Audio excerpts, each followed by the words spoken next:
حمد الشاكرين والصلاة والسلام على خير البرية وعلى آله الطيبين الطاهرين. أما بعد أعوذ بالله من الشيطان الرجيم. بسم الله الرحمن الرحيم. يا أيها الذين آمنوا هل أدلكم على تجارة تنجيكم من عذاب أليم تؤمنون بالله ورسوله وتجاهدون في سبيل الله بأموالكم وأنفسكم ذلكم خير لكم إن كنتم تعلمون.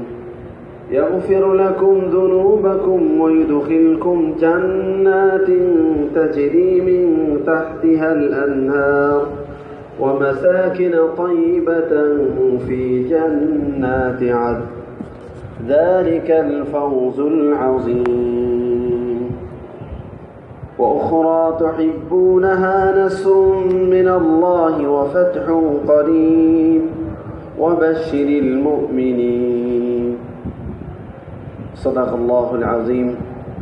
وقال عليه الصلاة والسلام: سيأتي زمان على أمتي يحبون خمسا وينسون خمسا، يحبون الدنيا وينسون الآخرة، يحبون المال وينسون الحساب، يحبون الذنوب وينسون التوبة، يحبون الخلق وينسون الخالق، يحبون القصور وينسون المقبرة، أو كما قال النبي صلى الله عليه وسلم. मेरे मोहतरम दोस्तों, আল্লাহ পাকের অনেক বড় ইহসান আর করম যে আল্লাহ তাআলা আমাদেরকে দ্বীনের নিসবতে এখানে একত্রিত করেছেন। আমাদের এখানে আসা বসা, কথা বলা, শোনা, এই সব কিছুর মাকসাদ হলো আল্লাহকে পেয়ে যাওয়া, আল্লাহকে চেনা, আল্লাহর সাথে সম্পর্ক হওয়া। আমাদের এই বলা, আমাদের এই শোনা আমাদের পক্ষে বা বিপক্ষে সাক্ষী হবে। যদি আমাদের এই বলার উপর, আমাদের এই শোনার উপর আমরা আমাদের জিন্দেগিকে না চালাতে পারি, তো আমাদের এই কান, আমাদের এই জবান কিয়ামতের দিন আমাদের বিরুদ্ধে আল্লাহর আদালতে আমাদেরকে আসামি করবে। এজন্য আমাদের এই প্রত্যেকটা কথা এবং প্রত্যেকটা আমাদের এই কথাগুলো বলা এবং শোনা, এই ভয় দিলের ভিতর নিয়ে বলা এবং শোনা যে আল্লাহ যেন আমাদেরকে এই কথাগুলোর উপর আমাদেরকে আমল করা তৌফিক দান করেন। মেরে মুহতারাম দোস্ত, একজন কর্মচারী যদি তার মালিককে না চেনে তো সে মালিক থেকে কোনো ফায়দা উঠাতে পারে না। আর কর্মচারী যদি তার মালিককে চেনে তো ওই কর্মচারী যে কোনো বিপদে সে পড়ুক, যে কোনো পেরেশানি তার আসুক, তো সে মালিকের কাছে যে তার নিজের পেরেশানিকে পেশ করতে পারবে আর মালিকের সাহায্য সে নিতে পারবে। আমরা হলাম আল্লাহর গোলাম, আমাদের মালিক হলেন আল্লাহ। যদি ওই আল্লাহকে আমরা না চিনি, যদি ওই আল্লাহর সাথে আমাদের সম্পর্ক না হয়, তো আমরা আমাদের উপর যখন পেরেশানি আসবে, আমাদের উপর যখন মুসিবত আসবে, তো আমরা কার কাছে ফিরব, কার কাছে চাইব? যদি আল্লাহকে না চিনি, মালিককে না চিনি, তো কার থেকে আমরা ফায়দা উঠাবো? এজন্য আল্লাহ তাআলা জমিনে আম্বিয়া আলাইহিস সালাতু ওয়াস সালামের এক বড় জামাতকে পাঠিয়েছিলেন। তাদের মেহনত, তাদের দুনিয়াতে আসার মাকসাদ এটাই ছিল, জমিনের প্রতিটা মানুষকে তারা আল্লাহকে চিনাইছেন, আল্লাহর পরিচয় তুলেছেন যে আমরা সবাই আল্লাহর গোলাম, আল্লাহ আমাদের মালিক। এই জমিন আসমানের সমস্ত কায়নাতের সমস্ত কিছুর মালিক আল্লাহ। কুলিল্লাহুম্মা মালিকাল মুলক নবীদের আওয়াজ এটাই ছিল। পূর্বের নবীরা এই কথাই বলেছেন, আমাদের নবী এই কথাই বলেছেন, আমাদের কোরআনে এই কথাই নাজিল হয়েছে, কুলিল্লাহুম্মা মালিকাল মুলক তুতিল মুলকা মান তাশা। এই সমস্ত জাহানের মালিক একমাত্র আল্লাহ।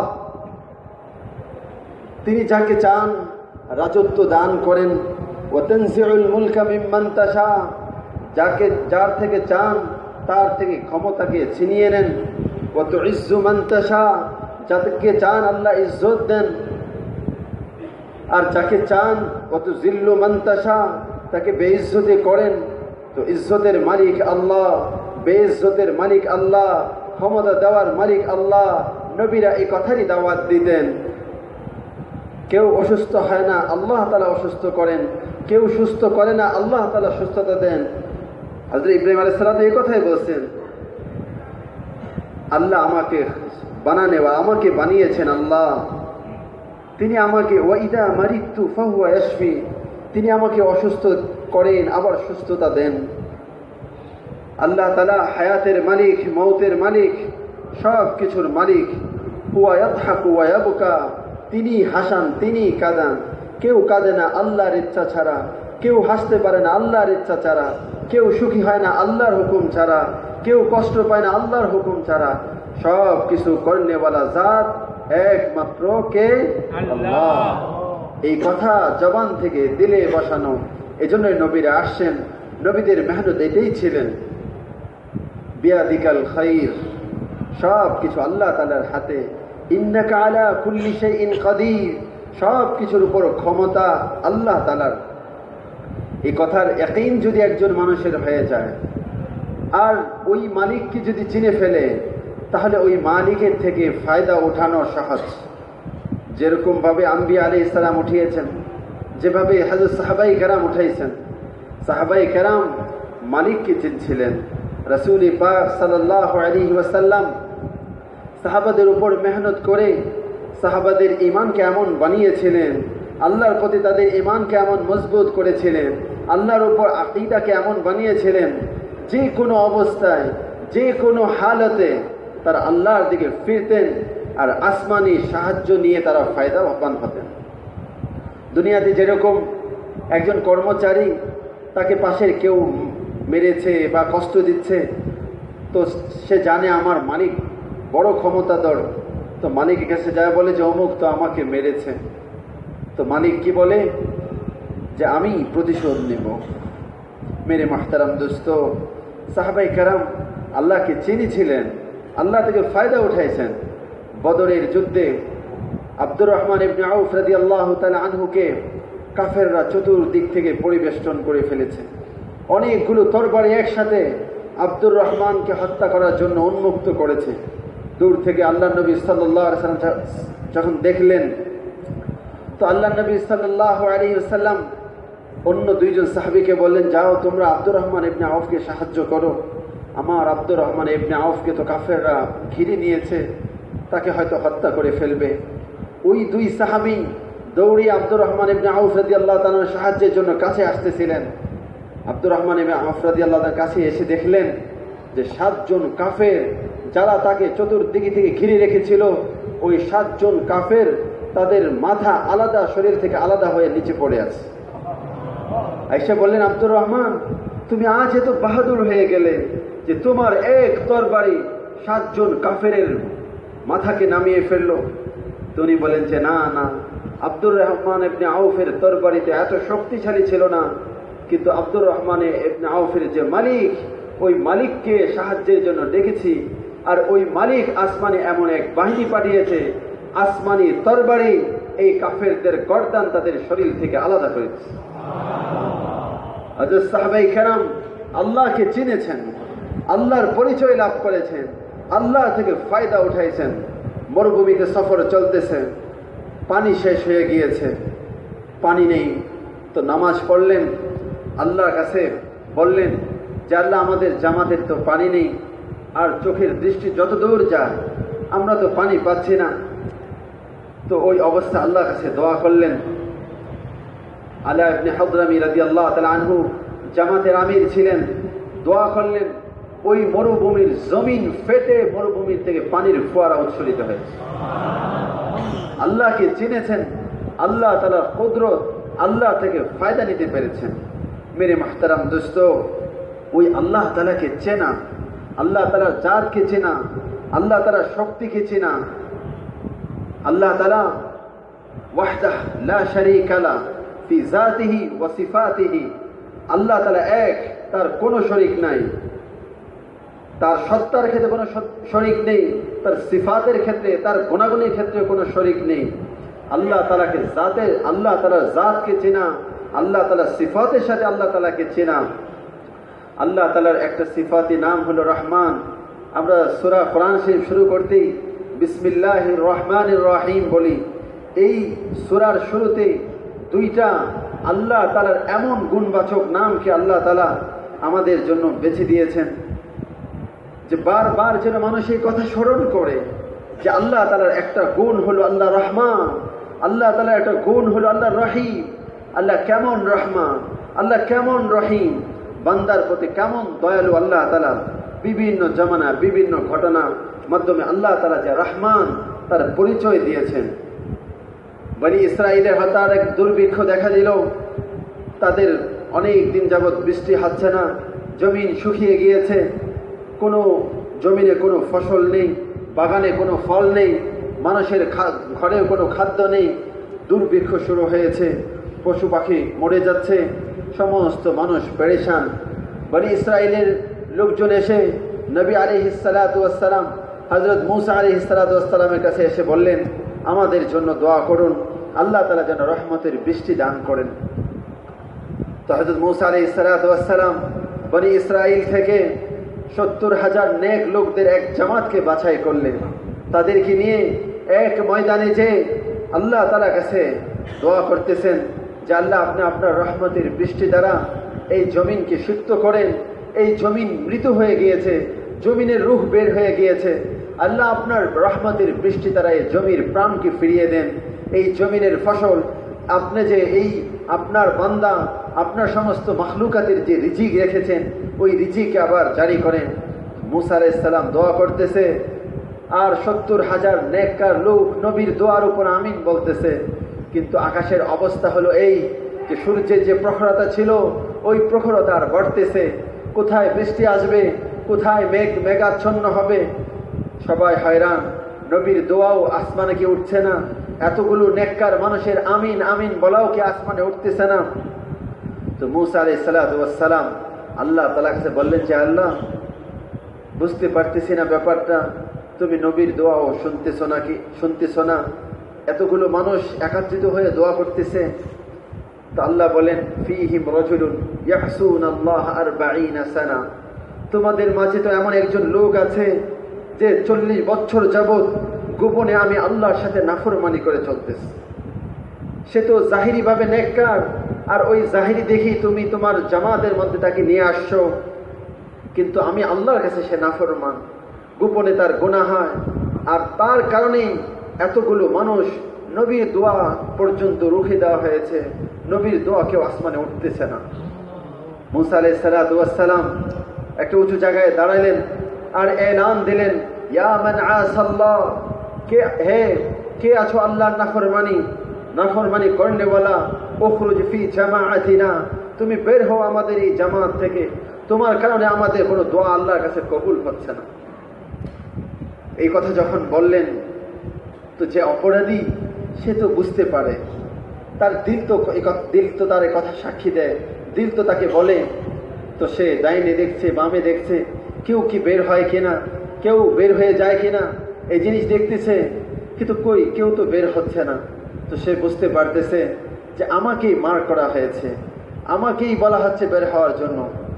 তো সে দিল দিয়ে আল্লাহকে বলতেছে, জবানি বলেনি, দিল দিয়ে আল্লাহকে বলতেছে, আয় আল্লাহ, এতদিন 40 বছর যাবৎ আমি তোমার সাথে নাফরমানি করতেছি, আমি এরকমভাবে দীর্ঘ সময় তোমার সাথে আমি নাফরমানি করেছি, আমার অপরাধকে তুমি ঢেকে রেখেছ।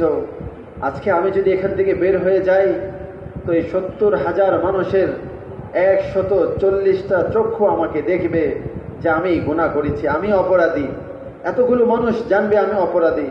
আল্লাহ, এতগুলো মানুষের সামনে তুমি আমাকে বেইজ্জতি করবে? এতদিন আমার গুনাহকে তুমি ঢেকে রেখেছ।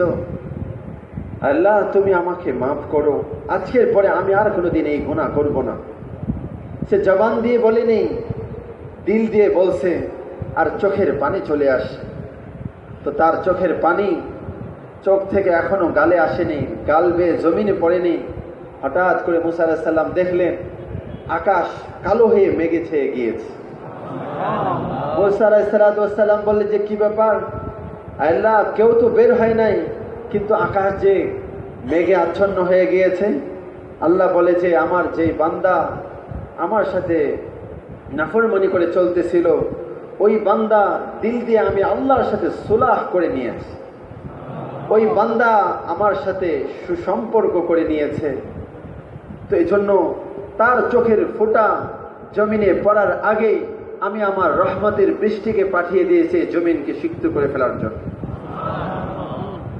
তো আল্লাহ তাআলা এইরকম আরহামুর রাহিমিন, আল্লাহ তাআলা এইরকম দয়ালু। রাসূল পাক সাল্লাল্লাহু আলাইহি সাল্লামের জামানায় একজন সাহাবী গুনাহ হয়ে গিয়েছে।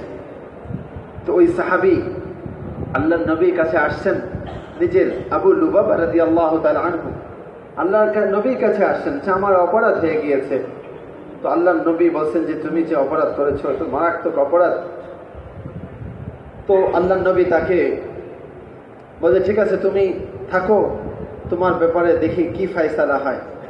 তো সে চিন্তা করলো, জমিনের ভিতর যদি দুনিয়াতে কারো গরু অথবা কারো ছাগল যদি অন্য কারো খেতে যে ওই ক্ষেত খেয়ে নষ্ট করে ফেলে, যার ক্ষেত খায় সে করে কি ওই ছাগল বা ওই গরুটাকে এনে নিজের বাড়িতে বেঁধে রাখে। যখন এই ছাগলওয়ালা আসবে তো তাকে বলবে যে তোমার ছাগল আমার ক্ষেত নষ্ট করেছে। কে এরকমটি করে তো গ্রামে? তো ওই সাহাবী চিন্তা করলেন যে আমি তো আল্লাহর নাফরমানি করেছি, তো আমি যদি আল্লাহর কাছে এরকম ভাবে নিজেকে পেশ করি। উনি এসে মসজিদে নববীর রিয়াজুল জান্নাতের পাশে একটা খুঁটি ছিল, ওই খুঁটির সাথে কাপড় দিয়ে নিজেকে বেঁধেছে। শুধু বেঁধেছে এতটুকু না, বরং সে আল্লাহর কাছে এটা নিজেকে পেশ করেছে যে আল্লাহ আমার তো এই অপরাধ হয়েছে, যদি তুমি আমাকে মাফ না করো তো আমি কোনো কিছু খাবো না। যতক্ষণ পর্যন্ত আমি মাফ না পাবো ততক্ষণ পর্যন্ত আল্লাহর দেওয়া কোনো দানা পানি কিছুই আমি গ্রহণ করব না। সে তার নিজেকে ওইখানে বেঁধে রেখেছে। এভাবে যেতে যেতে রাত যাবে, দিন যাবে, পার হয়ে যদি আমার মৃত্যু এসে যায় কিন্তু আল্লাহর পক্ষ থেকে যদি ক্ষমার খবর না আসে তো আমি নিজেকে এভাবেই বেঁধেই রাখি। তো সে ওই খুঁটির সাথে নিজেকে বেঁধে রেখেছে। তো আল্লাহ তাআলার কাছে এই কাজ এত, আল্লাহ তাআলা তার প্রতি রহম করে জিবরাইল আমিনের মাধ্যমে আল্লাহর নবীর কাছে খবর পাঠাইছেন যে আল্লাহ তাআলা তাকে মাফ করে দিয়েছেন। তো রাসূল পাক সাল্লাল্লাহু আলাইহি ওয়াসাল্লাম অন্য সাহাবী দিয়ে তার কাছে খবর পাঠাইছেন। তো ওই সাহাবী বলেন যে না, আমার নবীরও তো কিছু কষ্ট হয়েছে যে তার উম্মত হয়ে আমি গুনাহ করেছি। তো আমার নবী যখন তার দিলের সদমা দূর না হয়ে তার নিজ হাতে আমাকে না খুলবে ততক্ষণ পর্যন্ত আমি বাঁধন থেকে মুক্ত হতে চাই না। তো এই খবর আল্লাহর নবীর কাছে গেছে। আল্লাহর নবী এসে তার বাঁধনকে খুলে দিয়েছে। এখনো ওই খুঁটির ভিতর লেখা আছে উস্তানে আবু লুবাবা, ওটা লেখা আছে। যারা হাজি সাহেবরা আরবি বুঝেন দেখেন ওই খুঁটিটা, ওইখানে গেলে চোখের পানি চলে আসে। এক একজন সাহাবীর ভিতর এই পরিমাণে আখিরাতের ফিকির ছিল, অপরাধ করার পরে তার থেকে পবিত্র হবার জন্য দিলের ভিতরে এই পরিমাণ ফিকির ছিল।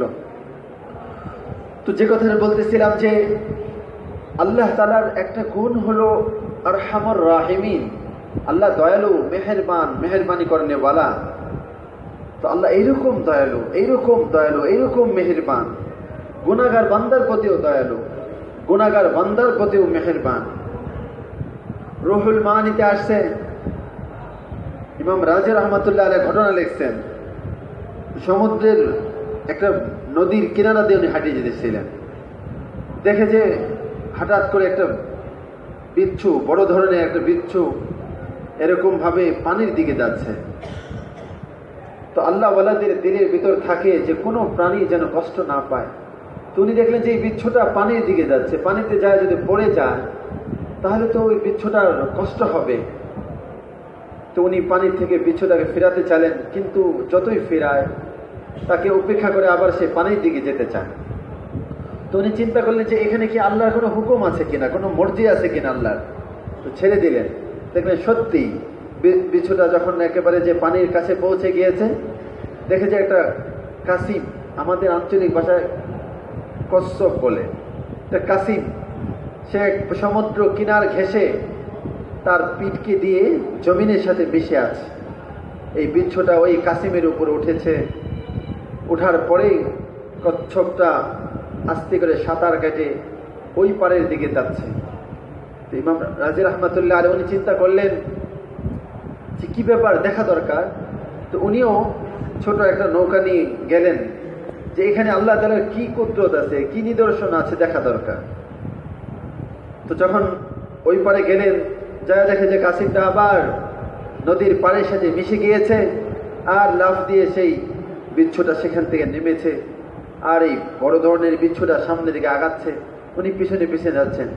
একটু দূর যাওয়ার পরে দেখলেন যে একটা বৃক্ষ, জঙ্গলের মতন, এখানে একজন যুবক নেশাগ্রস্ত অবস্থায় মাতাল হয়ে পড়ে আছে, তার মুখ থেকে নেশার দুর্গন্ধ। আর লক্ষ্য করলেন যে এই বিচ্ছুটা তার কাছে যাচ্ছে। তো উনি চিন্তা করলেন যে এই বিচ্ছুটা যায় কি, তাকে এরকম দংশনে করে কিনা, তাকে এরকম কামড়ি দেয় কিনা। তো উনি করলেন তাড়াতাড়ি জুতা, পায়ের জুতা খুললেন যে যদি কামড় দিতে নেই তাহলে তাকে মারবেন। হঠাৎ করে তার নজরে পড়ল যে এই বিচ্ছুটা বিপরীত দিকে ওই যুবককে কামড় দেওয়ার জন্য একটা সাপ খুব দ্রুতভাবে আসতেছিল। তো এই বিচ্ছুটা যে ওই সাপটা এই যুবকের কাছে আসার আগে আগেই ওই সাপটাকে এমনভাবে কামড় দিয়ে ধরেছে যে সাপটা এই বিচ্ছুর কামড় থেকে নিজেকে ছাড়ানোর জন্য অনেক চেষ্টা করতেছে, কিন্তু বিচ্ছু কামড় দিয়ে ধরেই রেখেছে। অনেকক্ষণ কামড় দিয়ে ধরে রাখার পরে সাপটা যখন এই বিচ্ছুর কামড়ের কারণে নিস্তেজ হয়ে পড়ে গিয়েছে, তো বিচ্ছুটা আবার ঘুরে এসে আবার ফিরে আসছে।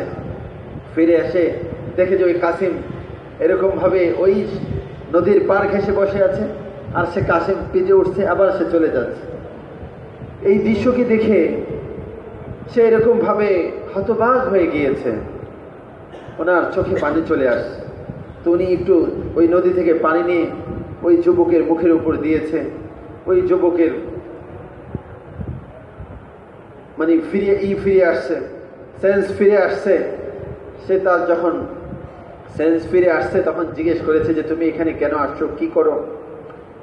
তখন বলল যে আমি মদ পান করে এখানে এসে, আমি মদ পান করে এখানে আমি বসেছিলাম, বেশি রকমের মদ পান করার কারণে এখানে আমি বসেছিলাম।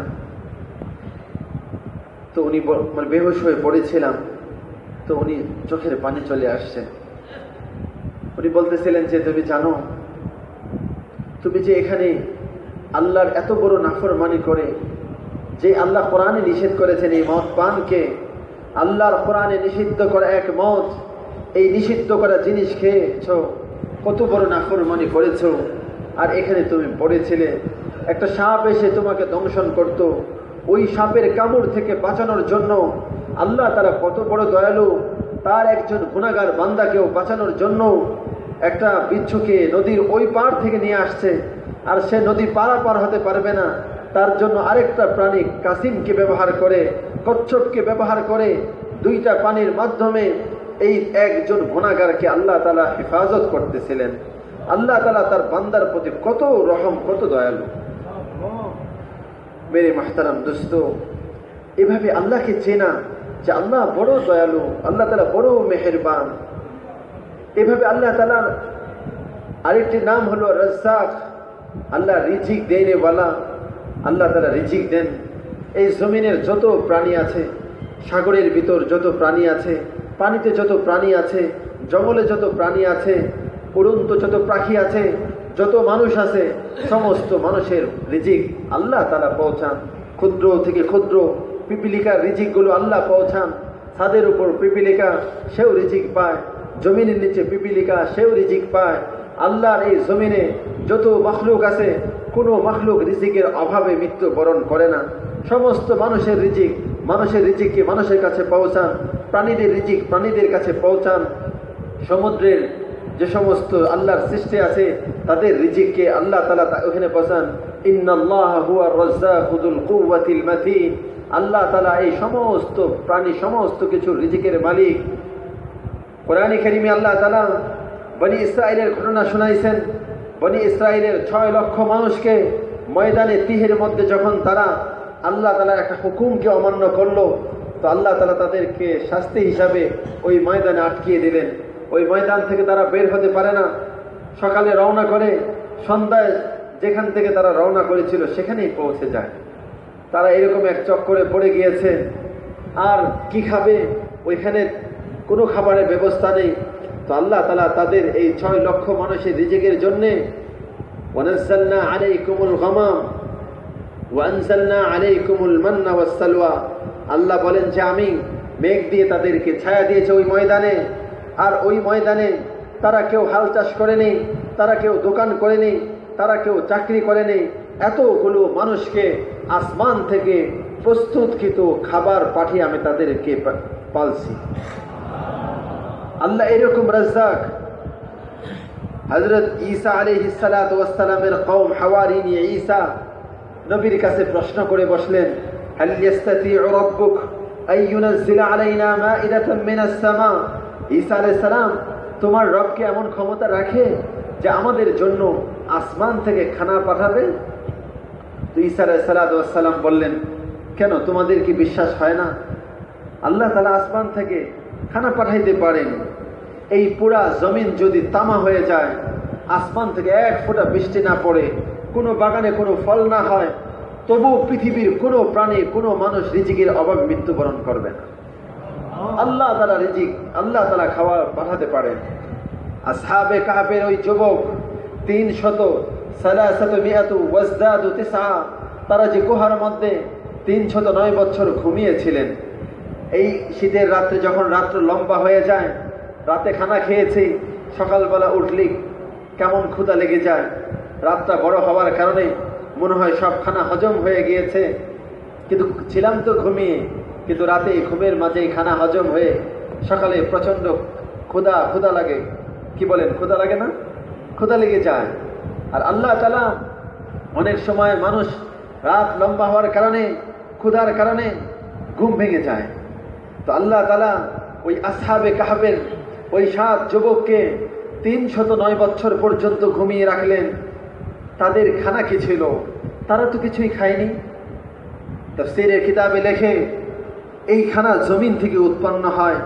তো আল্লাহ তাআলা তারা যেই জমিনের পাথরের ভিতর শুয়েছিলেন, ওই জমিনকে আল্লাহ তাআলা হুকুম দিয়েছেন যে এটা আমার ব্যতিক্রমী হুকুম, এটা আমার কুদরতি হুকুম, যে যেই খাদ্য তোমরা, যেই শস্য এরকমভাবে গম হিসাবে, আটা হিসাবে, ফল হিসাবে বিভিন্ন গাছের মাধ্যমে প্রকাশ পাও, ওই এনার্জি, ওই খাদ্যটাই আমার এই বান্দারা যারা ঘুমিয়ে আছে গুহার মাঝে, ওই পাথরের মাঝে, পাথরের মধ্য দিয়ে, তাদের লোমকূপের মধ্য দিয়ে ওই জমিন তাদেরকে খানা পৌঁছে দিয়েছে। আল্লাহ তাআলা রাজ্জাক। আসহাবে কাহফের গুহায় ঘুমন্ত মানুষদেরকে কুদরতিভাবে ওই পাথরের জমিন থেকে, পাথরের ভিতর দিয়ে ওই আসহাবে যুবকদেরকে আল্লাহ খাওয়াইছেন। বনি ইসরাইলের কওমকে চাষাবাদ ছাড়া খাওয়াইছেন। তো ঈসা আলাইহিস সালামের কাছে হাওয়ারিন ঈসারা যখন প্রশ্ন করলেন, বললেন, হ্যাঁ, রব্বি আনজিলনি মাইদাতাম মিনাস সামা। ঈসা আলাইহিস সালাম আল্লাহকে বললেন, আল্লাহ, আমার এই হাওয়ারিনরা তারা দেখতে চায় তুমি কিভাবে খাওয়াও, তুমি জান্নাত আসমান থেকে খাবার পাঠাও। তো আল্লাহ তাআলা খাবার পাঠাইলেন। বলে যে হ্যাঁ, আমি খাবার পাঠাবো। এরপরে যদি তাদের ইমানের ভিতর কোনো ঘাটতি হয়, কোনো কমতি হয়, তাহলে তাদের উপর এমন শাস্তি আমি দিব যেই শাস্তি পূর্বে আমি আর কাউকে দেইনি। পুরা মাইদা একটা সূরা নাজিল হয়েছে, সূরার নাম কি আল্লাহ করেছেন সূরাতুল মাইদা। মাইদাতুন হলো বর্তন, প্লেট, বড় খাবারকে বলে মাইদা। এই সূরার নামকরণ করা হয়েছে সূরাতুল মাইদা। এই সূরার মাইদার শেষে আল্লাহ তাআলা এই ঘটনা বয়ান করেছেন। তো আল্লাহ তাআলা খাবার পাঠাইলেন। ঈসা আলাইহিস সালাম বসে আছেন, হাওয়ারিন ঈসার সামনে বসে আছেন, আর আসমান থেকে খাবার আসতেছে। হযরত ঈসা আলাইহিস সালাম বললেন, তাকাও আসমানের দিকে, দেখো আমার মালিক, আমার মালিকের খানা তোমরা দেখতে চেয়েছো, আল্লাহ তাআলা খানা পাঠাইতেছেন, আসমান থেকে খানা নামতেছে। সমস্ত হাওয়ারিন ঈসা আসমানের দিকে তাকিয়ে আছে, আসমান থেকে খাবার নেমে আসতেছে। ওই খাবার যখন সামনে আসলো, ওইখানে মাছ ছিল, মাছের এক এক দিকে এক এক রকম স্বাদ ছিল। লম্বা আলোচনা, ওই তাফসীর আমার উদ্দেশ্য না। উদ্দেশ্য হলো মেরে মুহতারাম দোস্ত, আল্লাহ তাআলার ক্ষমতা, আল্লাহ তাআলার সিফাতের সাথে আল্লাহকে চেনা, যে আল্লাহ রাজ্জাক। আমরা মনে করি চাকরি আমাদেরকে পালে না, চাকরি আমাদেরকে পালে না, জমিন আমাদেরকে পালে না, ব্যবসা আমাদেরকে পালে না, কোনো কিছু আমাদেরকে পালে না। আমাদেরকে পালে কে? আল্লাহ। এই কথা দিলের থেকে বলতে হবে, পালনেওয়ালা মালিক একমাত্র আল্লাহ। পাখিরা তো কোনো চাকরি করে না, পাখিরা তো কিছু খায় না, পাখিরা তো এরকম ভাবে কোনো তাদের ব্যবসা নেই, কিন্তু আল্লাহ তাআলা তাদেরকে খাওয়াচ্ছেন। হাদিস শরীফে আসছে, সকালে তারা বের হয় খালি পেটে, সন্ধ্যায় তারা পেট ভরে ফিরে। কে খাওয়ান তাদেরকে? আল্লাহ। আল্লাহ খাওয়ান, আল্লাহ খাওয়ান। রাজ্জাক কে? ফাজাইলে সাদাকাতে আছে যে একটা অন্ধ সাপ খেজুর গাছের উপর, ওই সাপ, সেই একজন ডাকাতের গল্প শোনায় লিখছেন শাইখ জাকারিয়া রহমাতুল্লাহ আলাইহি। ডাকাত দেখেছে একটা পাখি, দুইটা গাছ মরা, একটা তাজা গাছ, একটা মরা গাছ। তো একটা পাখি তাজা গাছ থেকে খেজুর নিচ্ছে আর মরা গাছের উপর ছেড়ে দিয়ে আসছে। তো ওই ডাকাত চিন্তা করলেন, কি ব্যাপার, এই পাখিটা এরকম ভাবে তাজা গাছ থেকে ছিঁড়ে ছেড়ে ওই মরা গাছের উপর ছেড়ে দিচ্ছে, কি ঘটনা? তো উনি দেখার জন্য উপরে উঠছে, উঠে দেখেছে একটা চক্ষু নষ্ট, চক্ষু অন্ধ, একটা অন্ধ সাপ সেই তাজা গাছের, সেই মরা গাছটার ভিতর গর্ত, ওই গর্তের ভিতর একটা মরা সাপ পড়ে আছে, সে হা করে আছে। আর এই পাখি ওই তাজা গাছ থেকে খেজুর এনে এনে এই এখানে ফেলতেছে, ওই তার মুখের উপর ফেলতেছে। একটা অন্ধ সাপকে যদি আল্লাহ তাআলা খাওয়াতে পারেন, ওই ডাকাতের দিলের ভিতরে কথা আসলো, যদি আল্লাহ একটা অন্ধ সাপকে, সে এই সাপকে মারার হুকুম দিয়েছে, সুন্নাত বলা হয়েছে, এই সাপকে যদি আল্লাহ একটা পাখি দ্বারা পালতে পারে, তো আমি তো আশরাফুল মাখলুকাত, আমার রিজিকের জিম্মাদারি আল্লাহ নিয়েছেন। ওয়ামা মিন দাব্বাতিন ফিল আরদি ইল্লা আলাল্লাহি রিজকুহা। আল্লাহর কোরআন তো এই কথা বলে দিয়েছেন, এই জমিনে বিচরণশীল সমস্ত মানুষের রিজিকের মালিক আল্লাহ। এই কথা তো আল্লাহ কোরআনে বলে দিয়েছেন। তো ওই ডাকাত এই কথা চিন্তা করলেন, আমি এরকম ডাকাতি করে মানুষের থেকে আমার রিজিকের ব্যবস্থা করতেছি।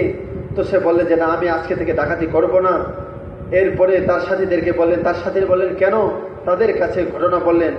পুরা ডাকাত এবং পুরা ডাকাতের বাহিনী সবাই ওই ঘটনাকে দেখে এরকম ভাবে তওবা করে সবাই দ্বীনের পথে ফিরে আসলেন।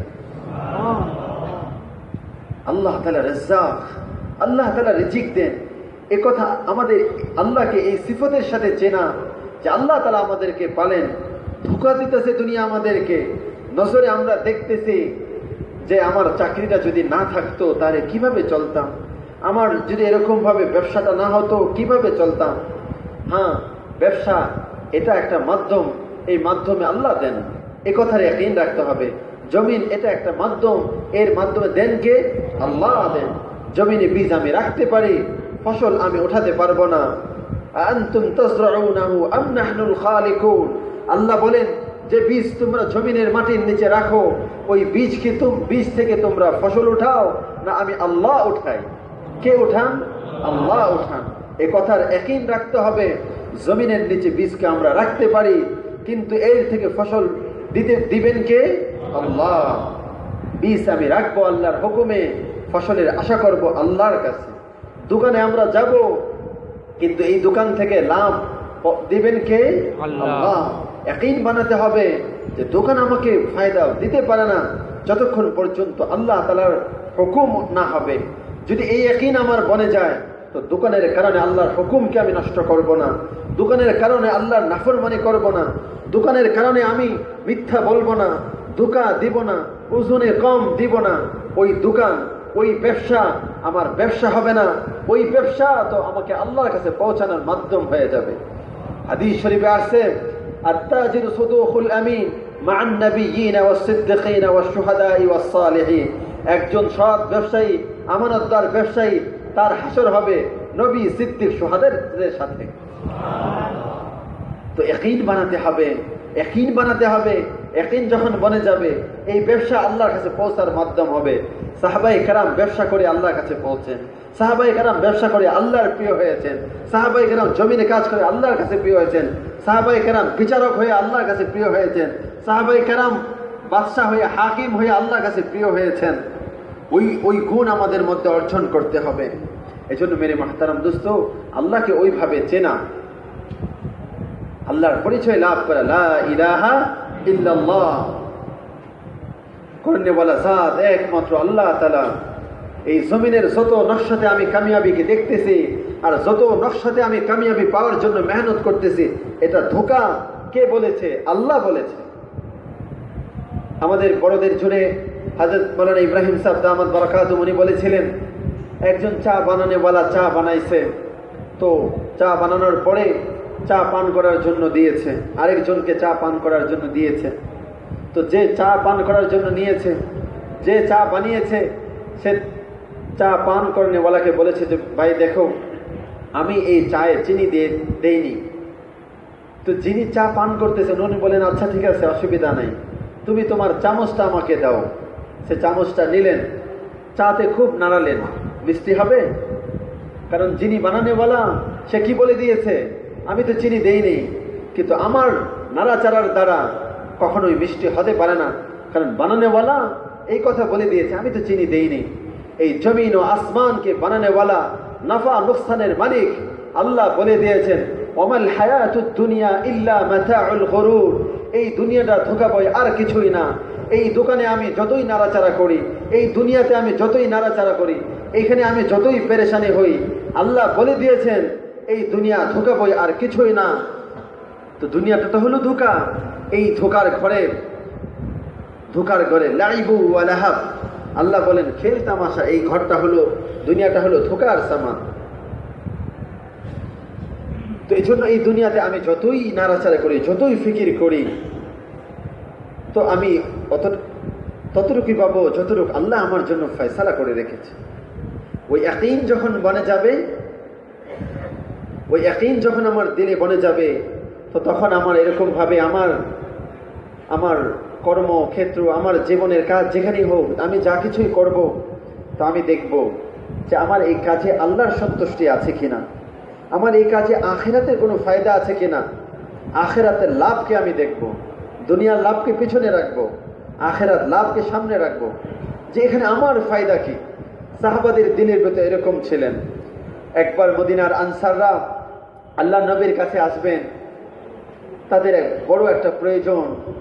মদিনার মানুষের একমাত্র উপার্জনের মাধ্যম ছিল খেজুর গাছ, খেজুর গাছের খেজুরের ফসল। তো এই খেজুর গাছে পানি দিতে হয়। তো মদিনায় কোনো নহর নাই, নদী নেই, কোনো খাল বিল নেই। তো আনসাররা, কওমের সমস্ত নেতৃস্থানীয় লোকেরা পরামর্শ করলেন, সমস্ত গোত্রের নেতারা বললেন যে চলো আমরা আল্লাহর নবীর কাছে যাই, যে আমরা আজকে একটা কিছু চাই আল্লাহর নবীর কাছে, যে আল্লাহর নবী যেন আমাদের জন্য দোয়া করে দেন, মদিনায় একটা নহর আল্লাহ জারি করে দেন, একটা খাল আল্লাহ জারি করে দেন, যেন এই খালের পানি দিয়ে আমাদের বাগানগুলোকে আমরা পরিচর্যা করতে পারি। তো সমস্ত আনসাররা যখন পরামর্শ করলেন, আল্লাহ তাআলা জিবরাইল আমিনের মাধ্যমে নবীর কাছে খবর পাঠাইলেন যে আপনার আনসাররা আসতেছে, আপনি তাদেরকে খোঁজ খবরে শোনান। আজকে তারা যা চাইবে, দিনের জন্য তারা যে কুরবানি করেছে, আজকে তারা যা চাবে আমি তাই তাদেরকে দিব, এই খোঁজ খবরই আপনি তাদেরকে দেন। তো আনসারদের সমস্ত কবিলা সর্দাররা একসাথে হয়ে আল্লাহর নবীর কাছে এসে বলতেছেন, ইয়া রাসূলুল্লাহ, অধিকাংশ সময় আমরা আল্লাহর রাস্তায় থাকি, তো আমাদের এই বাগানগুলোতে পানি দেওয়ার কাজে অনেক দূরে দূরে আমাদের কুয়াগুলো অনেক দূরে, কূপগুলো অনেক দূরে, আমাদের মহিলারা কষ্ট করে পানি এনে দিতে হয়। মদিনাতে যদি একটা আপনি দোয়া করে দিতেন, মদিনাতে একটা নহর প্রবাহিত করে দিত আল্লাহ তার হুকুমে, তাহলে আমাদের জন্য বড় সহজ হয়ে যেত। আল্লাহর নবীর কাছে এই কথা বলার জন্য তারা আসছেন, আল্লাহর নবী হাসতেছেন। তো ওনারা এই কথা এখনো বলতে পারেননি। তো আল্লাহর নবী বলতেছে যে হ্যাঁ, আমি জানি তোমরা কিছু বলার জন্য আসছো। তো বললেন হ্যাঁ ইয়া রাসূল, আমরা কিছু বলার জন্য আসছি। তো আল্লাহ নবী বলে যে হ্যাঁ, তোমাদেরকে আমি একটা খুশখবরই শোনাই, তোমাদের কথাকে শুনবো, তার আগের খুশখবরই শোনাই যে আজকে তোমরা যে জিনিস চাবে আল্লাহ তাআলা ওই জিনিস দেওয়ার প্রতিশ্রুতি দিয়েছেন। তো আনসাররা এই কথা শুনেই থেমে গিয়েছেন। বলি ইয়া রাসূলুল্লাহ, তাহলে তো আচ্ছা একটু সময় দেন। আনসাররা বলে যে একটু ভেবেচিন্তে বলি যে আসলে এটাই প্রয়োজন না আরো কিছু জরুরি বিষয় আছে, আর একটু পরামর্শ করে নি। তো আবার তারা বের হয়েছে, আবার পরামর্শ করার জন্য বের হয়েছে। বের হয়ে পরামর্শ করতে, দেখো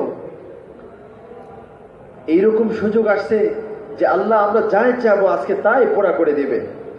তো এটা তো বিরাট সুযোগ, কি চাওয়া যায়?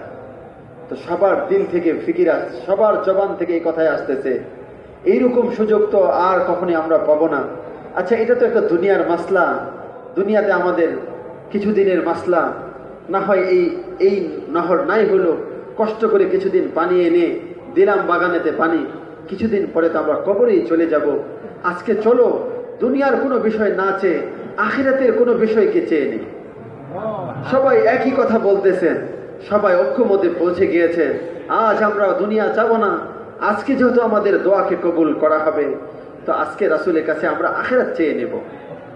এই পরামর্শ করে রাসূল পাক সাল্লাল্লাহু আলাইহি ওয়াসাল্লামের কাছে আসলেন। এসে বলে ইয়া রাসূলুল্লাহ, আমরা তো চাইতে আসছিলাম, দুনিয়ার একটা প্রয়োজন নিয়ে আমরা আসছিলাম, কিন্তু আপনি আমাদেরকে বলেছেন আমাদের দোয়াকে কবুল করা হবে। এজন্য আজকে আমরা চাইতেছি যে আল্লাহ আমাদেরকে মাফ করে দেয়। রাসূল পাক সাল্লাল্লাহু আলাইহি ওয়াসাল্লামের চোখ দিয়ে পানি চলে আসলেন। রাসূল হাত উঠাইলেন আর দোয়া করলেন, আল্লাহুম্মা গফির লিল আনসার ওয়া আবনাইল আনসার ওয়া আবনাই আবনাইল আনসার। আয় আল্লাহ, তুমি আনসারদেরকে মাফ করে দাও, তাদের সন্তানদেরকে মাফ করে দাও। তারা দিনের জন্য কি পরিমাণ কুরবানি দেয়, দিনের জন্য তারা কি পরিমাণ কুরবানি দেয়, বেশিরভাগ সময় আল্লাহর রাস্তায় তারা কাটিয়ে দেয়। একটি মাত্র তাদের আয়ের উৎস এই বাগানের পানির জন্য মহিলারা কষ্ট করে পানি আনে, এই হাজত নিয়েও তারা আসছিল, কিন্তু আল্লাহ তুমি দোয়াকে কবুল করবে। তারা এটাকে না চেয়ে এই দুনিয়াকে ছেড়ে আখিরাতকে চেয়ে নিলেন। কি পরিমাণ সুন্দর দিল তারা বানিয়েছিলেন, কি পরিমাণ তাদের দিলের ভিতর আখিরাতের জজবা ছিল, আখিরাতকে পাওয়ার জন্য তাদের ভিতরে কি পরিমাণ আগ্রহ ছিল। আজ আমরা আমাদের পিছনের দিকে তাকাইতেছি, দুনিয়াকে সাজাইতেছি, দুনিয়াকে বানাইতেছি। যে দুনিয়াকে বানাইতেছি এটাকে তো ছাড়তে হবে। মালাকুল মউত আসার সাথে সাথে আমার ঘর থেকে বের করবে, আমার বিছানা থেকে বের করবে। কোনটাকে আমি সাজালাম? যদি আমি আমার আমল দ্বারা আমি আমার আখিরাতকে বানাইতাম, আমি আমার জান্নাতকে বানাইতাম, আমি আমার কবরকে বানাইতাম, তো মউতের আগে ফেরেশতা নেমে আসতো, ফেরেশতা এসে জান্নাতের সুসংবাদ শোনাইতো, জান্নাতের কাফন এনে মানুষের চোখের আড়ালে জান্নাতের কাফন দ্বারা আমাদেরকে জড়াইতো। আমার ঘর থেকে কবর পর্যন্ত ফেরেশতারা দাঁড়িয়ে থাকতো, তারা তাদের রহমতের ফেরেশতাদের রহমতের হাতে আমাদেরকে কবরে নিয়ে যেত। সাহাবারা ওই আখিরাতকে চিনেছিলেন, ওই আখিরাতের জন্য তারা দুনিয়াকে ছেড়েছিলেন। একজন সাহাবী আব্দুল্লাহ জিল বাজাদাইন, ওই সাহাবীর ঘটনা পড়লে চোখের পানি চলে আসে। এক একজন সাহাবীদের কাছে তাদের ইমানের কি কদর ছিল, আখিরাতের কি মূল্য ছিল। আব্দুল্লাহ জুল বাজাদাইন আরবের এমন আনসারী, এমন একজন যুবক, সুদর্শন যুবক ছিলেন। বাবা অনেক ধনী ছিলেন, কিন্তু মারা গিয়েছিলেন, অনেক সম্পদ রেখে মারা গিয়েছেন। চাচারা তাকে বাবার এই সম্পত্তি দিয়ে তাকে প্রতিদিন 2 জোড়া নতুন কাপড় দিতেন, প্রতিদিন নতুন নতুন 2 জোড়া কাপড় পরত, দামি খুশবু ব্যবহার করত, উন্নত মানের জুতা পরত। মদিনার শহর দিয়ে যখন সে হেঁটে যাইত, সমস্ত মানুষের ঈর্ষা চক্ষু ওই আব্দুল্লাহ জুল বাজাদাইনের দিকে পড়তো। সবাই চেয়ে দেখতেন, আব্দুল্লাহ জুল বাজাদাইন, কি শান তার জামার মধ্যে, কি খুশবু তার শরীর থেকে ছড়াচ্ছে। তো আব্দুল্লাহ জুল বাজাদাইন আল্লাহর নবীর কাছে এসে কালেমা পড়ে মুসলমান হয়ে গেলেন। যখন ঘরে ফিরে গেলেন, সবাই শুনলো এই কথা যে আব্দুল্লাহ জুল বাজাদাইন মুসলমান হয়ে গিয়েছে। চাচা ডেকে বললেন, কি তুমি কি করেছো? হে ইবনে আখি, মাযা তা'মাল, তুমি কি কাজ করেছো? তুমি কি কাজ করলে? তুমি বেদিন হয়ে গেলে, মুহাম্মাদের দ্বীনকে তুমি কবুল করে ফেললে, তোমার পূর্বপুরুষদেরকে মুখে চুনকালি দিলে, তুমি দ্বীনকে ছাড়ো। তো আব্দুল্লাহ জুল বাজাদাইন বললেন, তোমরা আমাকে যে শাস্তি দাও দিতে পারো, আমি দ্বীন ছাড়বো না। তো চাচা খুব রেগে গেলেন, উঠে এসে তাকে প্রহার করলেন। এমন জোরে তাকে এক ধাক্কা দিলেন, এক পাথরের উপর পড়ে গেল। পাথরটাকে আঘাত লেগে মাথায় রক্ত বের হতে থাকলো। মা এসে বুকের সাথে জড়াইলেন, আব্দুল্লাহ, তোমাকে কোন জিনিস পেয়েছে, যে জিনিসের কারণে তুই এত মার খাচ্ছিস, তারপরেও ছাড়তে পারছিস না? তো আব্দুল্লাহ জুল বাজাদাইন কি জবাব দিলেন? বললেন, মা, আমি আমার প্রাণটাকে তোমাদের হাতে তুলে দিতে পারবো, তবুও মুহাম্মাদের দ্বীনকে আমি ছাড়তে পারবো না। আমি আমার প্রাণটাকে তোমাদেরকে দিয়ে দিতে পারি, কিন্তু আমার এই সিনা থেকে দ্বীনকে সিনায় নিতে পারবে না। তোমরা আমাকে শাস্তি দাও। চাচা এই কথা শুনে আরো রেগে গেলেন, এমন ভাবে তাকে প্রহার শুরু করলেন, এমন ভাবে তাকে মারা শুরু করলেন, এবং তার শরীর থেকে ওই কাপড় খুলে নিলেন। বললেন যে, আমাদের দেওয়া কাপড় তোমার গায়ে আমরা দেখতে চাই না, তোমার যত সম্পত্তি আছে সমস্ত সম্পত্তি থেকে তোমাকে বঞ্চিত করা হবে, তোমাকে ঘর থেকে বের করে দেওয়া হবে। উনি বললেন, ঠিক আছে। এই রক্তাক্ত শরীর নিয়ে বিবস্ত্র অবস্থায় যখন চলে যাইতেছে, মার কলিজাটা ছিঁড়ে যাইতেছে। স্বামী নাই, এই ছেলেটাই তার সব ছিল। এই ছেলেটা মায়ের চোখের পানি মার দিকে চাকায় বলতেছে, মা, তুমি যেদিন কালেমা পড়বে, যেই কালেমার দিকে আমি চলে যাইতেছি, মা, তুমি যেদিন এই কালেমা পড়বে, ওই দিন আমি আব্দুল্লাহ তোমার কাছে আসব। যদি এই কালেমাকে তুমি কবুল না করো, তাহলে তোমার চোখের পানি আমি আব্দুল্লাহর পথকে ফিরাইতে পারবে না। মা কাঁদতেছেন, চাচারাও দেখতেছেন, চলে যাইতেছেন। ও মার বড় কষ্ট হয়েছে। এইভাবে তার শরীরকে বিবস্ত্র করে দেওয়ার কারণে মা একটা চাদর দিলেন।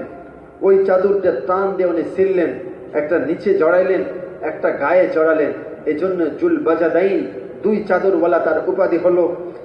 রক্তাক্ত অবস্থায় মায়ের দেওয়া ওই চাদর নিয়ে আল্লাহর নবীর কাছে আসলেন।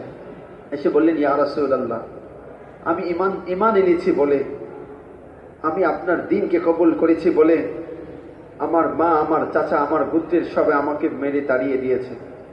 রাসূল সাল্লাল্লাহু আলাইহি ওয়াসাল্লাম তাকে বুকে জড়ায় নিলেন, বলে যে, শোনো, সবাই তোমাকে তাড়িয়েছে, তোমার নবীর কাছে তোমার ঠিকানা হয়েছে।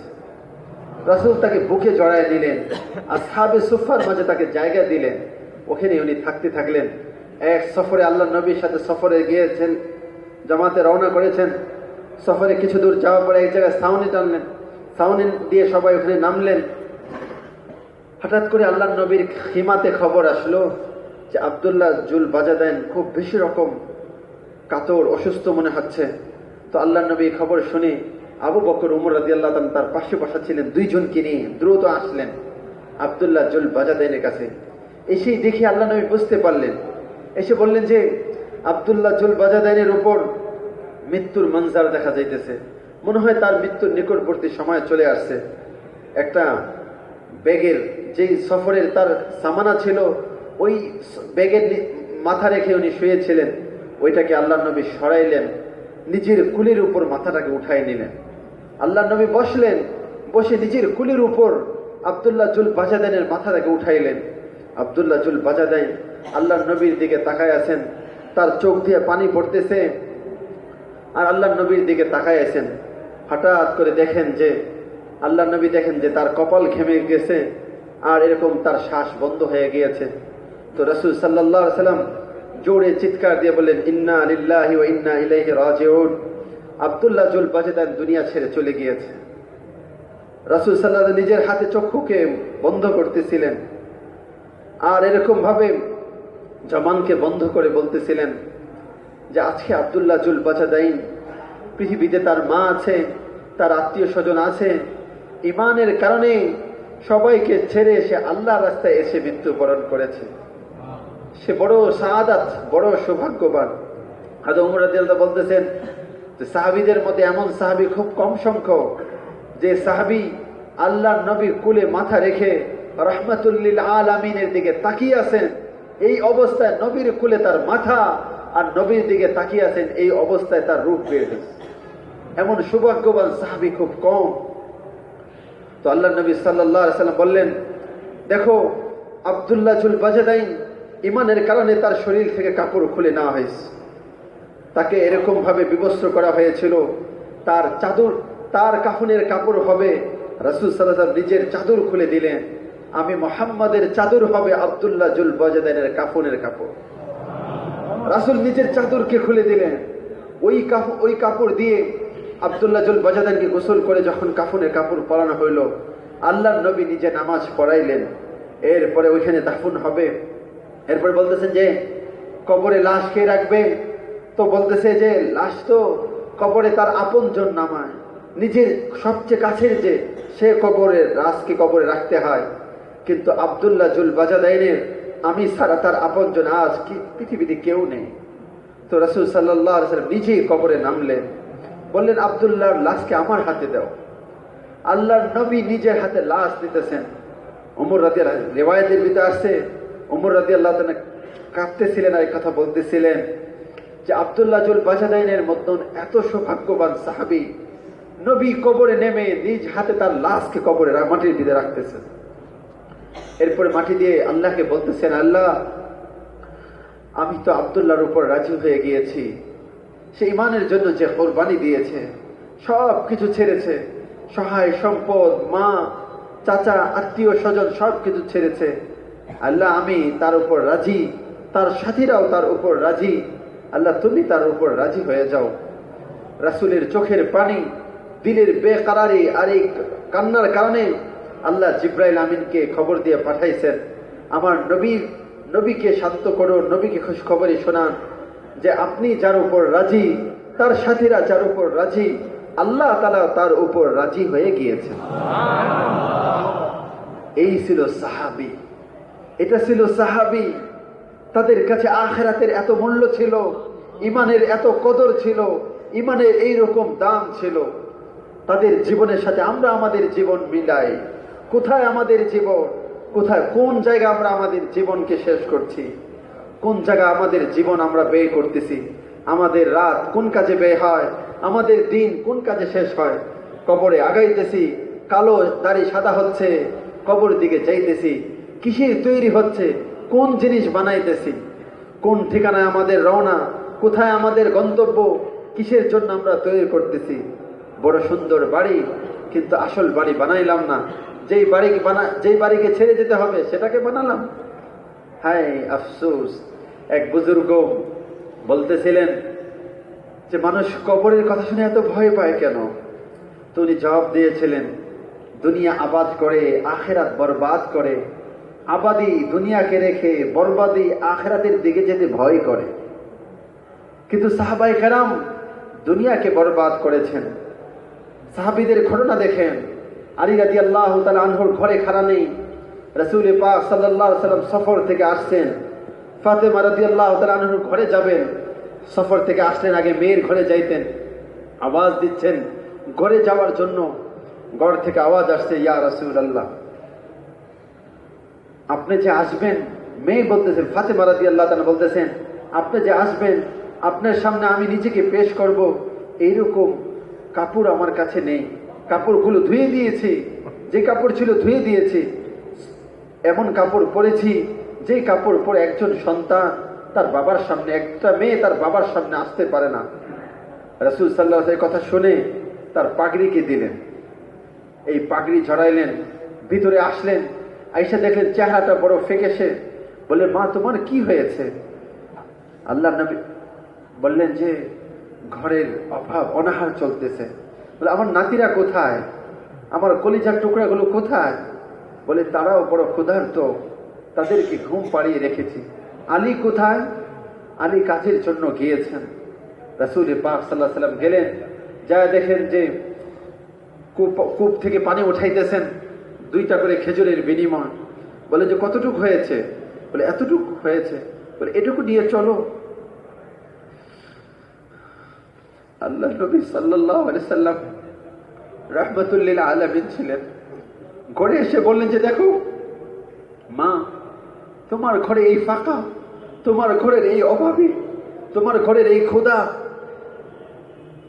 এই কারণে কি পাবে জানো? সাইয়্যিদাতুন নিসা ফাতিমাতুল জান্নাহ, জান্নাতে রমণীদের সরদার হবে তুমি। আমার এই নাতিরা এই ক্ষুধা, তারা ক্ষুধায় ছটফট করে, তারা কিছু খেতে পারে না, এর বদলায় তারা কি পাবে? সাইয়্যিদাতুশ শাবাবি আহলিল জান্নাহ, আমার এই নাতিরা জান্নাতে যুবকদের সরদার হবে।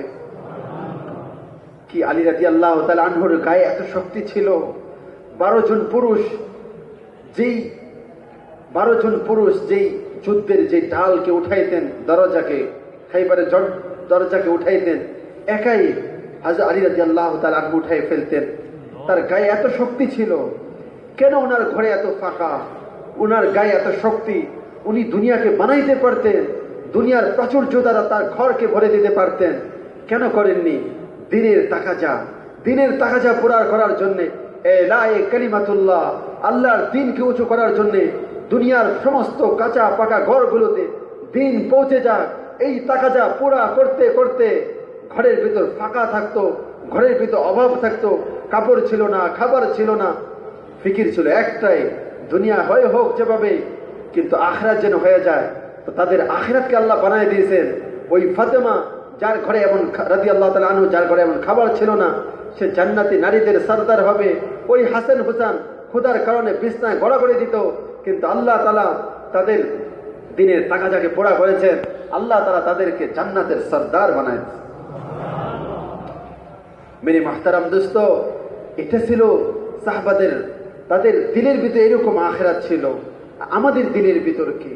এই জন্য মেরে মাহতারাম দোস্ত, সাহাবা এক মেহনত লাগবে, যে মেহনতের দ্বারা আমাদের আখিরাত বনবে, আমাদের আখিরাতের তৈরি হবে। দুনিয়া নিষেধ না, দুনিয়াকে তো আল্লাহ তাআলা দারুল আসবাব বানাইছেন। দুনিয়া আমাদের জরুরত লাগিয়ে দিয়েছেন, জরুরতকে পুরা করতে হবে। কিন্তু আল্লাহ তাআলা যে বিধান দিয়েছেন, যে পদ্ধতি দিয়েছেন, ওই পদ্ধতির মাধ্যমে আমাদের শাইখুল হাদিস সাহেব আমাদেরকে যখন সূরা আদিয়া পড়াইতেছিলেন, সূরা আদিয়া পড়ানোর সময় তাফসীর করতে যে এই সূরা পড়াতে যে উনি বলতেছিলেন, উনি এই উদাহরণ দিয়েছিলেন যে এক নৌকা পানির উপরে চলে, নৌকা জমিনে চলতে পারে না, নৌকা চলতে হয় পানির উপর। নৌকা দ্বারা মানুষ অনেক উপকৃত হয়, এক দেশের মালকে আরেক দেশে নিয়ে যায়, এক এলাকার মানুষ আরেক দেশে, এই পারের মানুষ ওই পারে পৌঁছে, এই পারের সয়দায় ওই পারে পৌঁছে, ওই পারের শাকসবজি এই পারে আসে। নৌকা বড় উপকারী। এই নৌকা যতক্ষণ পানির উপর চলে, ততক্ষণ এই নৌকা দ্বারা মানুষ উপকৃত হয়, সবাই উপকৃত হয়। কিন্তু এই পানি যদি নৌকার উপর উঠে যায়, তো নৌকা কি ডুবে যাবে না? মানুষকে ডুবাই দিবে না? তো উনি বলছেন, এই দুনিয়াতে তো আমাদের চলতে হবে, এই দুনিয়ার সংসার আমাদেরকে করতে হবে, দোকান আমাদের করতে হবে, ক্ষেত খামার আমাদের করতে হবে, চাকরি বাকরি করতে হবে, দুনিয়া সব কিছুকে আমাদের করতে হবে। কিন্তু আল্লাহর হুকুমকে পুরা করে করতে হবে, নবীর তরিকাকে জেনে করতে হবে। জমিনওয়ালা জমিনের হুকুম জেনে জমিনে কাজ করবে। যারা এরকম ভাবে ব্যবসা করবে, আল্লাহ তাআলার কি হুকুম আছে ওই হুকুম জেনে ব্যবসা করবে, তো ওই ব্যবসা আল্লাহর কাছে পৌঁছাবে। ওই জমিনওয়ালা জমিন করে আল্লাহর কাছে পৌঁছাবে। একজন ডাক্তার ডাক্তারি করবে, কিন্তু এই ডাক্তারির মাধ্যমে আল্লাহর কাছে সে পৌঁছতে পারবে। একজন উকিল তার লাইনে সে মেহনত করবে, একজন হাকিম সে বিচার কাজ করবে, সে তার লাইনে থেকে আল্লাহকে পেতে পারে, সে তার লাইনে থেকে আল্লাহকে রাজি করতে পারে। কিন্তু হুকুম জেনে, এইখানে আমার কি হুকুম, আমার এই জবে, আমার এই চাকরিতে, আমার এই বিভাগে আল্লাহ তাআলার কি হুকুম আছে, এই হুকুমকে জেনে ওই হুকুমকে যদি আমি পুরা করি, এই ইয়াকিনের সাথে, যেভাবে সাহাবায়ে কেরাম পড়েছেন, যেভাবে সাহাবায়ে কেরাম করেছেন, এক সাহাবী ব্যবসায় করবে, বাহরাইনে যেতে চায়, আল্লাহর নবীর কাছে এসে বলেন, ইয়া রাসূলুল্লাহ ইন্নী উরিদু আযহাবু ইলাল বাহরাইন লিতিজারা, আমি তো বাহরাইন যেতে চাই ব্যবসার জন্য। আল্লাহর নবী বললেন, যাও সল্লি রাকাতাইন, যাও, যাওয়ার আগে 2 রাকাত নামাজ পড়ো, ওই ইয়াকিনের সাথে যে সকালে তো আমি দোকান খুলবো, কিন্তু আল্লাহর হুকুমকে আগে পুরা করি, তো আল্লাহ তো আমার জন্য বরকতের দরজাকে খুলবেন, আল্লাহর হুকুমকে পুরা করি। এই জন্য মেরে মুহতারাম দোস্ত, এই যে দাওয়াত তাবলীগের মেহনত, এই মেহনতের দ্বারা তো মাকসাদ এটাই যে আমি আল্লাহকে চিনি এবং আল্লাহ তাআলার হুকুমকে জানি এবং ওই হুকুমকে পুরা করে আল্লাহকে রাজি করে নিয়ে যেতে পারি, এটাই মাকসাদ। এই মাকসাদের জন্য সাহাবায়ে কেরাম মেহনত করেছেন। সাহাবীদের কুরবানি দেখেন, তারা যদি কুরবানি না দিত, এত দূরে আমরা দিন কিভাবে পেলাম? সাহাবীদের কি পরিমাণ কুরবানি ছিল! সাহাবীদের কুরবানি, আল্লাহু আকবার। এক একজন সাহাবী, হযরত মুআয ইবনে জাবাল রাদিয়াল্লাহু তাআলা আনহু, উনি সাহাবাদের ভিতর কিবারে উলামা ছিলেন, অনেক বড় আলেম ছিলেন, মুফতিদের বড় মুফতি ছিলেন। কিয়ামতের দিন আল্লাহ তাআলা তার হাতে উলামায়ে কেরামের ঝান্ডা দিবেন। এত বড় আলেম মুআয ইবনে জাবাল আনসারী সাহাবী ছিলেন। আল্লাহর নবী বলতেন যে আমি মুআয ইবনে জাবাল, আমি ইন্নী উহিব্বুকা, আল্লাহর নবী নিজে জবানে বলছেন, ইয়া মুআয, আমি তোমাকে ভালোবাসি। তো রাসূল সাল্লাল্লাহু আলাইহি সাল্লাম এই মুহাব্বতের এই সাহাবী মুআয ইবনে জাবাল রাদিয়াল্লাহু তাআলা আনহু কোথায়? মুআয ইবনে জাবাল শুয়ে আছেন সেই ইয়ারমুকের পাশে। গত বছর এই নভেম্বরে আমাদের এই সফর হয়েছিল উর্দুন জর্ডানে। মুআয ইবনে জাবাল রাদিয়াল্লাহু তাআলা আনহুর কবরের পাশে যে রাসূল পাক সাল্লাল্লাহু আলাইহি ওয়াসাল্লাম, ওই কথাগুলো মনে পড়েছে। ওইখানে লেখা আছে রাসূল পাক সাল্লাল্লাহু আলাইহি ওয়াসাল্লাম এবং মুআয রাদিয়াল্লাহু তাআলা কি বলেছিলেন, রাসূল তাকে কত ভালোবাসতেন। তো ওই মুআয ইবনে জাবালকে আল্লাহ রাস্তায় যখন পাঠাইতেছেন, তো আল্লাহর নবী বলতেছেন, নিজে মুআয ইবনে জাবালকে আগায় দিতেছেন, অনেক দূর মুআয ইবনে জাবালের সাথে হেঁটে যাইতেছেন, অনেকগুলো নসিহত করতেছেন, অনেক কথাই বলতেছেন। এর পাশে বলতেছে, মুআয, তুমি এরপরে যখন মদিনায় আসবে, তুমি হয়তো তোমার হাবিব, দেখেন আগে একটু বুঝে নেন যে আল্লাহর নবীকে সাহাবায়ে কেরাম কিরকম মহব্বত করতেন, আল্লাহর নবীকে সাহাবারা কি পরিমাণ মহব্বত করতেন। এটাও ইমানের অংশ, নবীকে মহব্বত করা, নবীকে ভালোবাসা সব কিছুর উপর। কোরআনে আল্লাহ তাআলা বলেন, কুল ইন কানা আবাউকুম ওয়া আবনাউকুম ওয়া ইখওয়ানুকুম ওয়া আজওয়াজুকুম ওয়া আশীরাতুকুম ওয়া আমওয়ালুন ইখতারাফতুমুহা, আল্লাহ বলেন তোমাদের পিতা, তোমাদের সন্তান, তোমাদের ভাই, তোমাদের এরকম ভাবে তোমাদের গোত্র, তোমাদের ওই সম্পদ যা তোমরা এরকম ভাবে কষ্ট করে কামাই করো, তোমাদের ওই ব্যবসা, ওয়া তিজারাতান তাখসাউনা কাসাদাহা, ওই ব্যবসা যা তোমাদের এরকম ভাবে নষ্ট হয়ে যাবার ভয় হয়, ওয়া মাসাকিন তারদাউনাহা, ওই বাড়ি যেটাকে তোমরা বড় পছন্দ করো, আহাব্বু ইলাইকুম মিনাল্লাহি ওয়া রাসূলিহি, যদি এই সব কিছু তোমাদের কাছে অধিক প্রিয় হয় আল্লাহ ওয়া তার রাসূল থেকে, ফাতারাব্বাসু হাত্তা ইয়াতিয়াকুমুল্লাহু বিআমরি, তোমরা অপেক্ষা করো আল্লাহ তাআলার আযাব আসা। তার মানে হলো যে আমার সন্তান থেকে, আমার পিতামাতা থেকে, আমার ভাই থেকে, আমার গোত্র থেকে, আমার সম্পদ থেকে, আমার ব্যবসা থেকে সব কিছুর উপর হতে হবে কার ভালোবাসা? আল্লাহ। আল্লাহ নবী বলেন, লা ইউমিনু আহাদুকুম হাত্তা আকুনা আহাব্বা ইলাইহি মিন ওয়ালিদিহি ওয়া ওয়ালাদিহি ওয়ান নাসি আজমাইন, যতক্ষণ পর্যন্ত তোমাদের পিতামাতা এবং তোমাদের সন্তান এবং সকলের থেকে আমি নবীর ভালোবাসা তোমাদের বেশি না হবে, ততক্ষণ পর্যন্ত তোমরা প্রকৃত মুমিন হতে পারবে না। তো সাহাবারা কিরকম ভালোবাসতেন? একজন আনসারী মহিলার ঘটনা শোনাই। একজন আনসারী মহিলা হঠাৎ শুনলেন মদিনায় খবর হয়ে গিয়েছে উহুদের ময়দানে আল্লাহর নবী শহীদ হয়ে গিয়েছে। এই খবর শোনার সাথে সাথে হযরত ওই আনসারী মহিলা বললেন যে না, এটা আমি বিশ্বাস করব না যতক্ষণ পর্যন্ত নিজের চোখে না দেখব। উনি ছুটে যেতেছেন মদিনার দিকে। একজন সাহাবীর সাথে সাক্ষাৎ হইল। ওই সাহাবী বললেন, ওই সাহাবীকে মহিলা জিজ্ঞেস করলেন, কাইফা মুহাম্মদ সাল্লাল্লাহু আলাইহি সাল্লাম, আল্লাহর নবী কেমন আছেন? তো উনি বললেন যে আমি তো মা রাআইতু মুহাম্মদকে দেখি নাই, ওয়ালাকিন মাতা ইবনাক, ওয়ালাকিন শাহিদা ইবনাক, কিন্তু আমি দেখেছি তোমার ছেলে তো শহীদ হয়ে গিয়েছে। তো উনি বললেন যে আমি জানতে চাই মুহাম্মদের খবর কি, আমি আমার ছেলের খবর জানতে চাই না। দৌড়াইতে থাকলেন, সামনে আরেকজনের সাথে সাক্ষাৎ, একইভাবে তার সাথে কথা জিজ্ঞেস করলেন যে কাইফা মুহাম্মদ, উনি বললেন যে আমি তো মুহাম্মদকে দেখে নেই, ওয়ালাকিন শহীদা আবুক, তোমার পিতা তো মারা গিয়েছে। উনি বললেন যে আরে আমাকে বলো মুহাম্মদের কি খবর।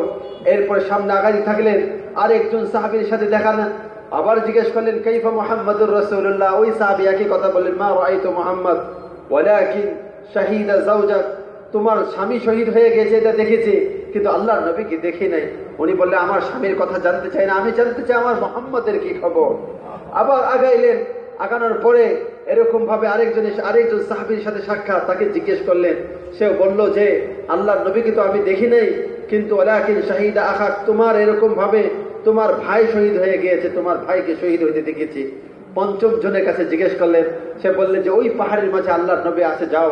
আল্লাহর নবীর কাছে যখন গেলেন, যে আল্লাহর নবীকে দেখলেন যে আল্লাহর নবী হায়াতে বেঁচে আছেন, নবীর জামার আস্তিন ধরলেন আর বললেন, কুল্লু মুসিবাতিন সাহলুন ইয়া রাসূলুল্লাহ, কুল্লু মুসিবাতুন সাহলুন ইয়া রাসূলুল্লাহ, আমার সমস্ত কষ্ট দূর হয়ে গিয়েছে নবী আপনাকে দেখার পরে। আমার স্বামী শহীদ হয়েছে, আমার ছেলে আমার কলিজার টুকরা চলে গিয়েছে, আমার স্বামী শহীদ হয়ে গিয়েছে, আমার বাবা শহীদ হয়ে গিয়েছে, আমার ভাই শহীদ হয়ে গিয়েছে। যেই চারজন পুরুষ আমার অভিভাবক হতো, আমার স্বামী, আমার ছেলে, আমার বাবা, আমার ভাই, এই চারজন শহীদ হয়ে গিয়েছে। নবী আমার এই চারজন শহীদ হয়ে যাত, আমার কোনো দুঃখ নাই, আমার নবী বেঁচে আছে। এই ছিল সাহাবীদের ভালোবাসা, এই ছিল নবীর প্রতি সাহাবীদের মহব্বত। ওই মহব্বত না হওয়া পর্যন্ত ঈমান কামিল হবে না। একজন সাহাবী উহুদের ময়দানে শহীদ হয়ে পড়ে গিয়েছে, রক্ত তার বের হচ্ছে, এমন অবস্থায় এমন ভাবে তার রক্ত বের হইতেছে, অধিক রক্তক্ষরণের কারণে সে মৃত্যুর কোলে যখন ঢলে পড়তেছে, তার চক্ষু বন্ধ হয়। এক সাহাবী এসে বললেন, ভাই তোমাকে একটু পানি দিব, একটু পানি পান করবে? ওই সাহাবী বুঝতেছিলেন যে এই সাহাবী তো শহীদ হয়ে যাবেন। উনি ক্ষীণ আওয়াজে বললেন, আমার পানি পান করার তৃষ্ণা নেই, আমার তৃষ্ণা হলো আমি মুহাম্মদুর রাসূলুল্লাহকে শেষ দেখতে চাই, আমার মওতের আগে এক নজর আমি আমার হাবিবকে দেখতে চাই। তাড়াতাড়ি করে ওই সাহাবী কুলে উঠাইলেন, আল্লাহর নবীর সামনে নিয়ে গেলেন। আল্লাহর নবীর সামনে নিয়ে যেয়ে বললেন যে দেখো তোমার হাবিব সাল্লাল্লাহু আলাইহি সাল্লামের সামনে নিয়ে আসছে, তোমার হাবিবকে দেখো। ওই সাহাবী আল্লাহর নবীকে দেখতেছেন আর ওই অবস্থায় তার রূহকে বের হয়ে যাচ্ছে। ওই সাহাবী চিৎকার দিয়ে বললেন আল্লাহর নবীকে, ইয়া রাসূলুল্লাহ, এই সাহাবী শহীদ হইতেছিল আর তার শেষ ইচ্ছাকে পোষণ করেছে যে আপনাকে এক নজর দেখতে চায়, এই জন্য আমি কুলে করে আপনার সামনে নিয়ে আসছি। আল্লাহর নবী সাল্লাল্লাহু আলাইহি সাল্লাম তার কপালে চুমু দিলেন, চুমু দিয়ে বললেন, আল্লাহ তুমি এই সাহাবীর উপর রাজি হয়ে যাও। তোমার হাবিবকে কি পরিমাণ ভালোবাসতো, সন্তানকে দেখতে চায়নি, দেখতে চেয়েছে কাকে? আল্লাহর রাসূলকে। সাহাবীরা আল্লাহর নবীকে এরকম ভালোবাসতেন। তো মুআজ ইবনে জাবালকে আল্লাহর নবী বললেন, মুআজ তুমি তো আল্লাহর রাস্তায় যাচ্ছ, এরপর যখন তুমি মদিনায় আসবে তোমার হাবিব সাল্লাল্লাহু আলাইহি সাল্লামকে দেখতে পারবে না, তার কবরকে দেখবে। এই কথা শোনার সাথে সাথে মুআজ রাদিয়াল্লাহু তাআলা চিৎকার করে কান্না জড়িয়ে দিয়েছে, ইয়া রাসূলুল্লাহ, আমি মদিনাতে আসব আর নবীকে দেখব না, আমি কিভাবে বরদাস্ত করব? আমি আমার জীবনের সব হারাতে পারি, আমার নবীকে তো আমি হারাতে পারবো না। তো আল্লাহর নবী তাকে আদর করে সান্ত্বনা দিয়ে তার চোখের পানি মুছে দিয়ে, আল্লাহর নবীও কাঁদতেছিলেন, মুআজ ইবনে জাবালের চোখের পানি মুছে দিয়ে বললেন, মুআজ তুমি শুনে রাখো, এই দিনের জন্য যার কবর যত দূরে হবে কিয়ামতের দিন সে তত আমার নিকটবর্তী হয়ে তার হাসর হবে। সুবহানাল্লাহ। এজন্য মুআজ ইবনে মদিনার সাহাবী হয়েও তার কবর জান্নাতুল বাকিতে করেননি, সেই ইয়ারমুক সিরিয়া আর জর্দানের বর্ডারের কাছে এসে শুয়ে আছে, হাজার হাজার কিলোমিটার দূরে সেখানে তার কবর করেছেন। সেখানে কত হাজার সাহাবী শুয়ে আছে। আব্দুল্লাহ ইবনে রওয়াহা, জাফর ইবনে আবু তালেব, যায়েদ ইবনে হারিসা রাদিয়াল্লাহু তাআলা আনহু, এই সাহাবীগুলো তারা তো মদিনার ছেলে, তাদের সন্তান, তাদের কবর তো সেই মদিনাতে, কিন্তু তারা কবর করেছেন সেই জর্দানের জমিনে শুয়ে আছেন। পৃথিবীর কোনায় কোনায় হযরত আবু আইয়ুব আনসারী, যিনি নবীকে ঘরে উঠাইলেন, নবীর মেহমান হইলেন, নবীকে ঘর দিলেন, কিন্তু ওই আবু আইয়ুব আনসারী তার কবর মদিনাতে করেননি, সেই ইস্তাম্বুলে তার কবর হয়েছে। ইস্তাম্বুলের জমিনে শুয়ে আছে।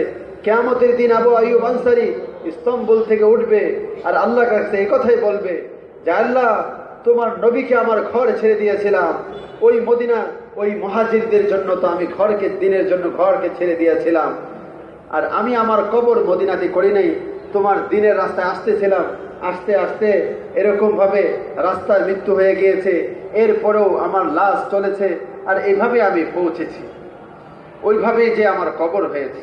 মেরে মাহতারাম দোস্ত, সাহাবীদের এই কোরবানির উপর, সাহাবীদের এই মেহনতের উপর আল্লাহ তাআলা দ্বীন আমাদের কাছে পৌঁছেছেন।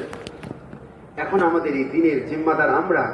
এই দ্বীনের জন্য মেহনত করি তো আল্লাহ তাআলা দ্বীনকে চমকায় দিবেন, দ্বীনকে সারা দুনিয়াতে চমকায় দিবেন।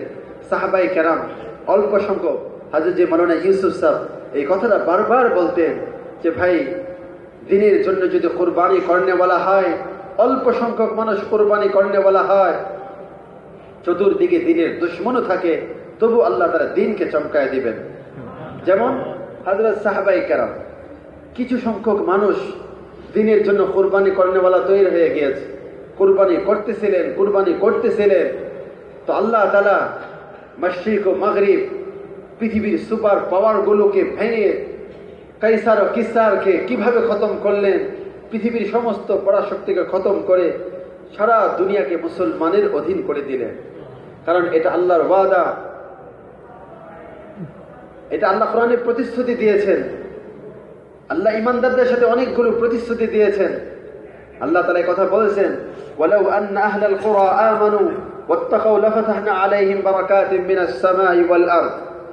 যখন কোন জনপদবাসী ঈমানওয়ালা হয়ে যাবে, তাকওয়াওয়ালা হয়ে যাবে, তো আল্লাহ তাআলা বলেন, আমি ওই জনপদ, ওই এলাকার ওই মানুষের জন্য জমিন ও আসমানের বরকতের দরজাকে আমি খুলে দেব। সুবহানাল্লাহ। সাহাবাদের জন্য খুলে দিয়েছেন।